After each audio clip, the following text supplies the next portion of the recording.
BMC निवडणुकीसाठी भाजपकडून mission 150 राबवलं जाणार। मुंबई पालिका जिंकण्याचा भाजपचा निर्धार। देशाचा आर्थिक केंद्रबिंदू ताब्यात घेण्याचा भाजपचा प्रयत्न।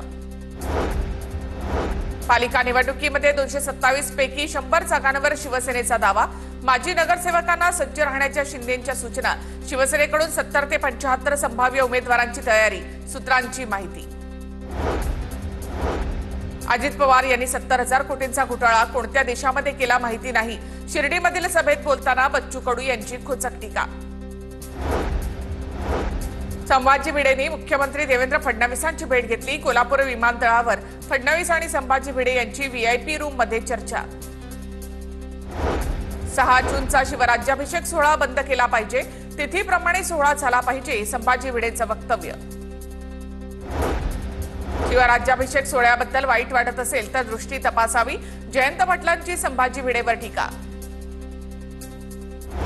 नाशिकच्या येवल्यामध्ये लालपरीवरून 2 आमदारांमध्ये श्रेयवाद। 5 एसटी बसचे छगन भुजबळ आणि किशोर दराडे दोघांच्या हस्ते 2 वेळा लोकार्पण। मंत्री पंकजा मुंडेंबाबत आक्षेपार्ह व्हिडिओ तयार केल्याचं प्रकरण। एका विरोधात शिरसाळा पोलीस ठाण्यामध्ये गुन्हा दाखल। मतीन मणियार नावाच्या व्यक्तीविरोधात गुन्हा दाखल। राष्ट्रवादीचे आमदार संजय खुडकेंवर मोठी जबाबदारी। 6 जिल्ह्यांच्या समन्वयकपदी आणि प्रदेश सरचिटणीस पदावर नियुक्ती।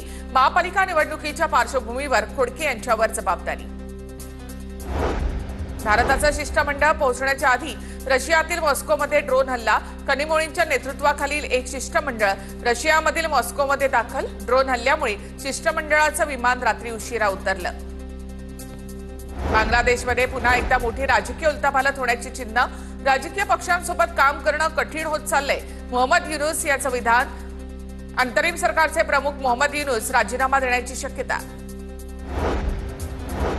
अमेरिकेमध्ये कर सवलतीचं विधेयक मंजूर। या विधेयकामुळे विविध ठिकाणी कर सवलती मिळणार। मात्र याच विधेयकामुळे काही ठिकाणी सुविधा कमी करण्यात येणार। महावितरणच्या नावाने बनावट वेबसाईट। नोकर भरतीच्या खोट्या जाहिरातीमधून फसवणुकीचा सायबर गुन्हेगारांचा डाव। महावितरणकडून सायबर क्राईम विभागाकडे अधिकृत तक्रार दाखल। फसवणूक करणाऱ्या वेबसाईट्सपासून सावध राहण्याचं आवाहन।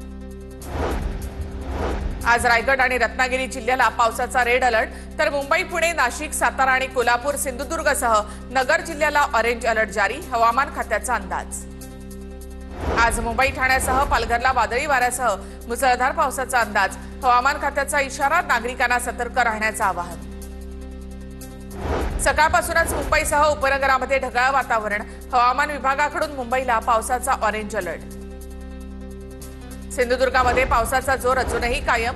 वैभववाडी तालुक्यामध्ये 92 मिलीमीटर पावसाची नोंद। करूळ घाटामध्ये ठिकठिकाणी दरड कोसळली। आणि एक महत्त्वाची बातमी।